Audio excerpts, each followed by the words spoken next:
Welcome to this Smart Science channel. Today I'm making a video concerning the new lower secondary school curriculum in the subject of chemistry. How are we going to be responding to questions in paper 1 of chemistry, and then questions in paper 2 of chemistry, which is going to be the practical. Today we are going to be embarking on basically the areas of construct and which particular topics do we expect there, and then how are we going to expect responses from the learner.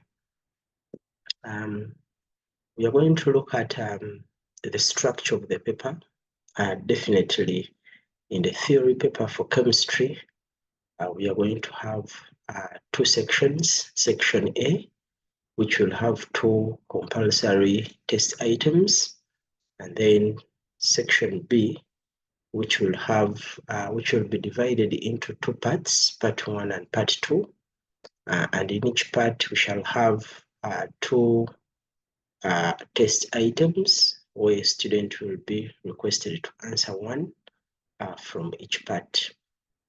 In these 2 parts, we are going to be dividing them into the areas of construct, where a learner should select only 1 test item from the same area of construct. So in this video, we are going to make learners understand what topics are involved in a particular area of construct, and in which section can such an area of construct be in.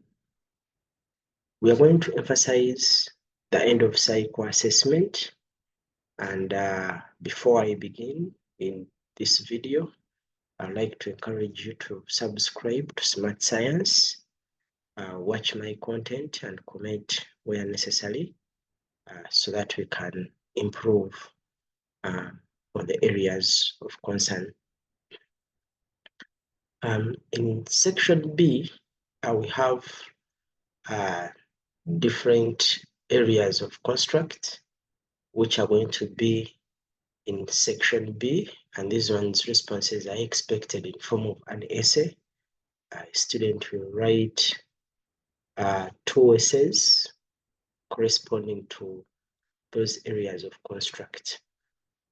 The first area of construct is obtained from the very first chapter of Chemistry and Society, where we have the competence of learners appreciating the contribution of chemistry to the economy of the country, through which we make oxygen, manufacture chlorine, we extract metals, manufacture fertilizers, we manufacture things like detergents, sodium hydroxide, sulfuric acid, cement, ethanol, and biogas.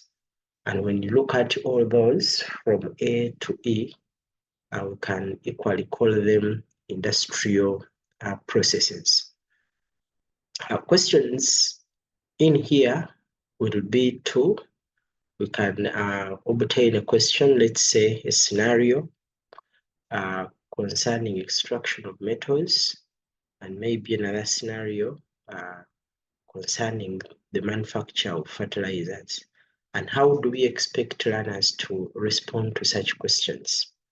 When you meet a question of this nature, the basis of assessment will follow 4 different criteria. Number 1 is ability of a learner to state the raw materials involved in the industrial process, ability of a learner to describe the process of production. For example, if you identify that the scenario is concerning the contact process where we manufacture sulfuric acid, we expect a learner to begin with giving us the raw materials as sulfur dioxide and oxygen. We expect a learner to tell us about the process of production. And in this process, we expect you to tell us what is involved, the equations that are involved in the process of production, and how we can generate the sulfuric acid. So a description of oxidation of sulfur dioxide to sulfur trioxide, where we need a catalyst, where we need low industrial temperatures and presence of a catalyst, which is known as vanadium 5 oxide. Conditions for the process of production, the equation involved in the process of production are all expected in basis B, the process of production. Then after, we expect you to come up with side effects of this process to the environment and how they can be mitigated.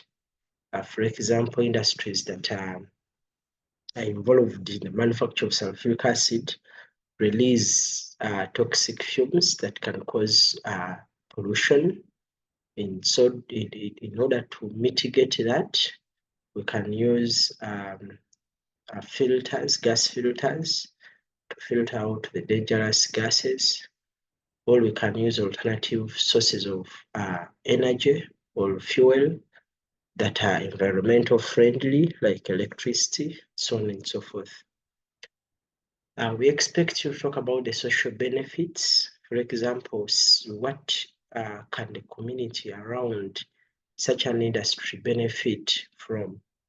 When we design or set up an industry, we create employment opportunities to the people around.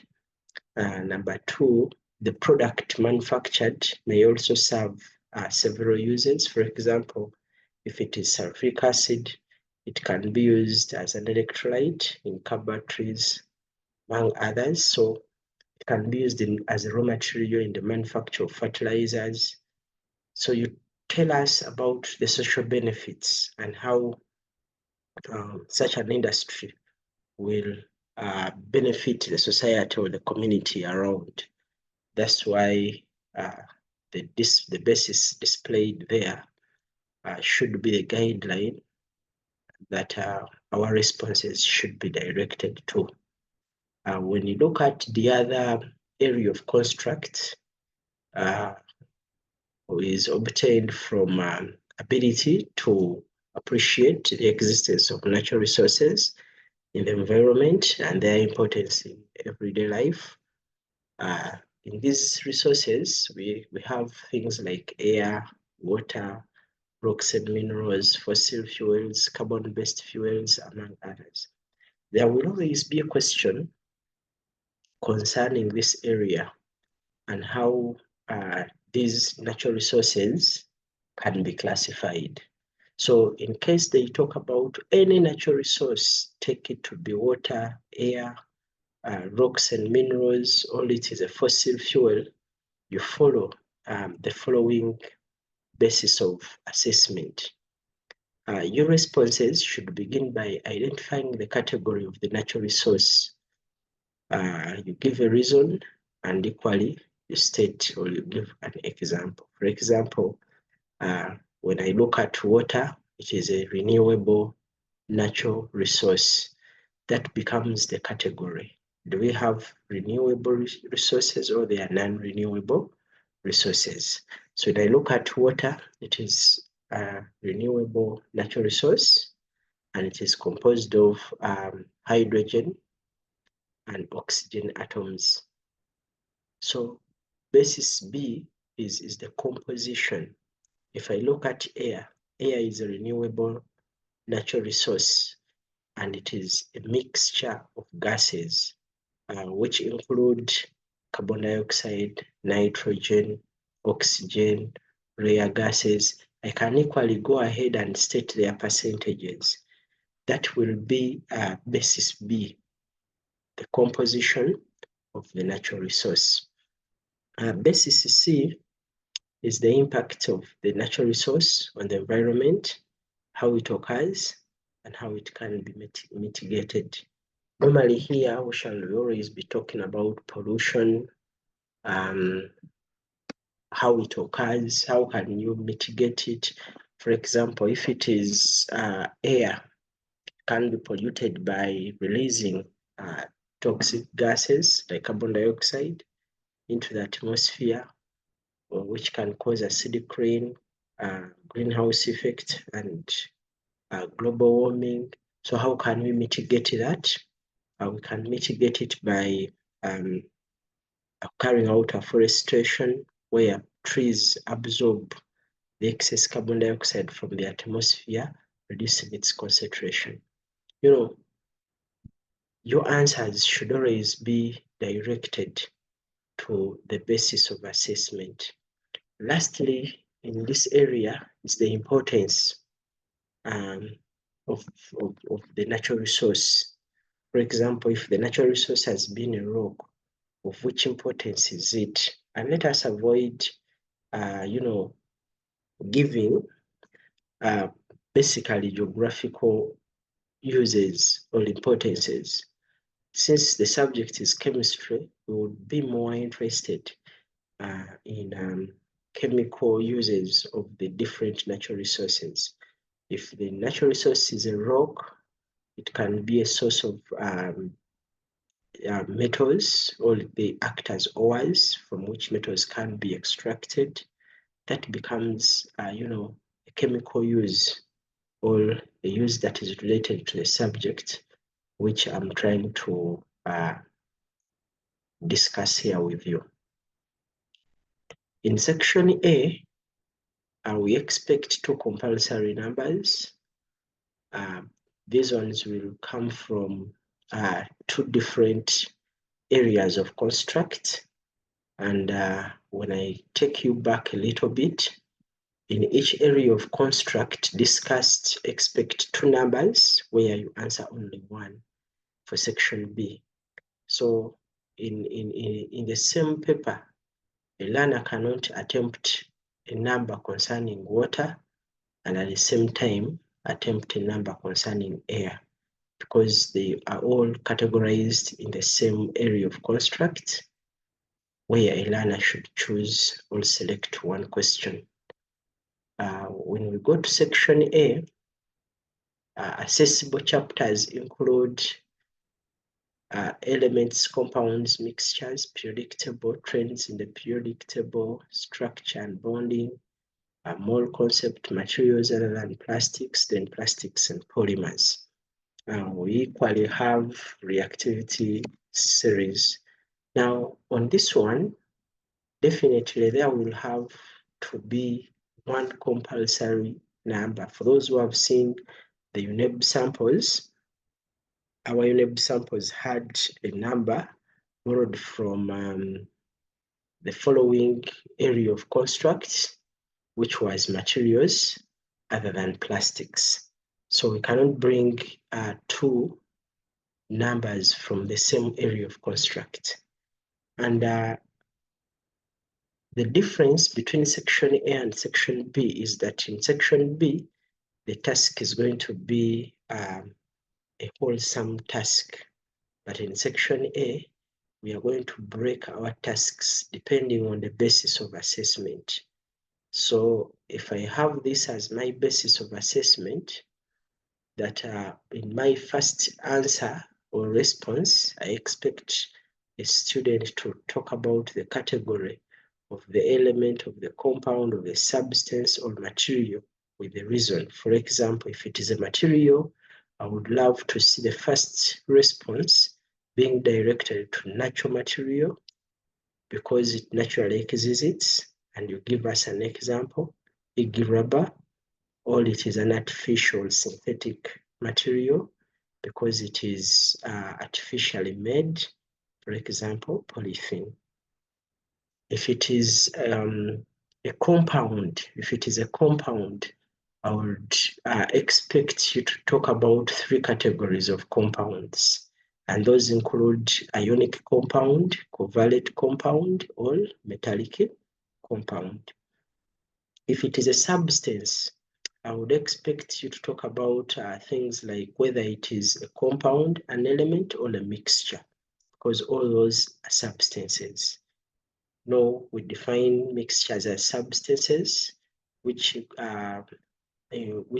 consist of two or more elements that are physically combined. Now, if I talk about a substance, I would like to see its category in the form of an element, in the form of a compound, or in the form of a mixture. If I look at an element, there will be definitely categories expected there. Elements are classified into metals, non-metals, inert elements, or metalloids. So if I bring an element, I would like to see the different categories of the elements that exist in the periodic table. We expect properties or a prediction of the properties of the element, compound, substance, or the material. This would come in form of a broken task that will bring out basis B. Then as we move on, we expect you to look at the uses of the substance you want to talk about, and then the impact or pollution of the environment by that substance. So the tasks may be 3, where the last 2 are incorporated into one, or where the first 2, which are portrayed here, are broken, all are joined together to form one broken task, and we direct our responses to that.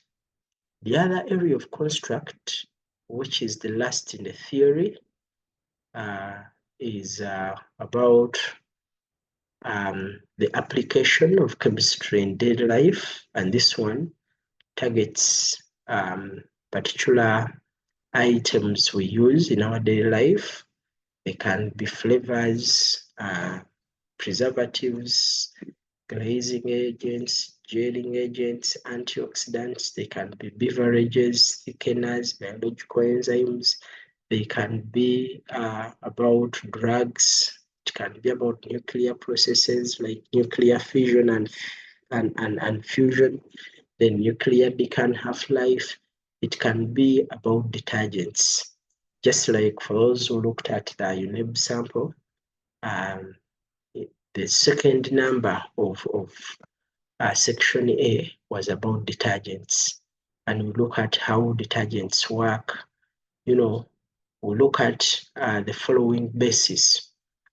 Number 1, we expect a learner to give us a response prescribing the category or the type of the product we have questioned. If it is about a detergent, we would love to see whether the detergent is a soapy detergent or a soapless detergent. And definitely, identification of the category comes with a reason and an example. Then we would prefer to look at functions of the product. And in the functions of the product, we shall be more interested in how the product works. Then dangers or side effects of the product and how they can be mitigated.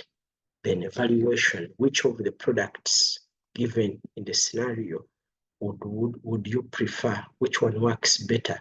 And for what reasons do you select it to be a better product? So these are the basis of assessment in theory paper, and we expect learners' responses to be directed towards that.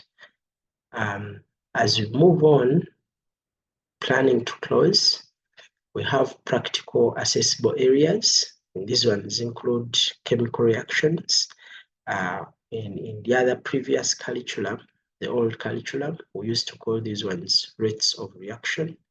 And for those who use books like Understanding Chemistry, you're going to find that that topic or chapter is known as rates of reaction. So you can make research from that book. There are energy changes, previously known as enthalpy, formulae and stoichiometry. This one is to a lesser extent. The reactivity series, practicals around here will be similar to practicals under energy changes, bringing out enthalpy of displacement, then solubility of salts, soap, detergents, and hard water. And for whichever scenario we shall bring, we expect a learner to begin by stating the aim of conducting his or her experiment. We expect a hypothesis, variables that you're going to be using in the experiment. We expect procedure of the experiment. Here you can decide to write the materials you're going to use first, then you go on and give us the procedure, or you can decide to involve or to incorporate all the materials within the procedure. We have no problem with that. We expect the risks and mitigations. What are the possible accidents you're expected to face when conducting your experiment? And you as a learner, how do you expect to prevent them? For example, if I'm going to use a pipette in my experiment, I can face a risk of swallowing chemicals while using a pipette. So how do I prevent that? Number one is carefully handling the apparatus and knowing how to use the apparatus before I conduct the experiment. Then presentation of data. This can be in form of a table. After a table, you can decide to go on and plot, among others. Recording of data. This one takes us back to knowing how to use the different apparatus. For example, here a learner should be knowing that all readings from a burette should be recorded to at least 2 decimal places, where the last decimal place is a 0. A learner should be aware that any reading from a thermometer should be recorded to 1 decimal place, which is either a 0.5 or a 0.0. So ability to, here we look at ability of a learner to manipulate and read values from the different apparatus he or she has used. Data analysis and interpretation. This one involves plotting of graphs where necessary, calculations where necessary, to ensure that we bring out the aim of our experiment. So that's it for today.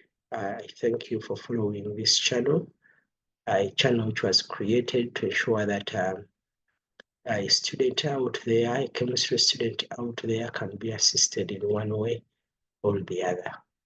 I thank you for following me, for subscribing, and for liking my videos. I remain Smart Science, aka Kisekka Micheal. Until then, thank you.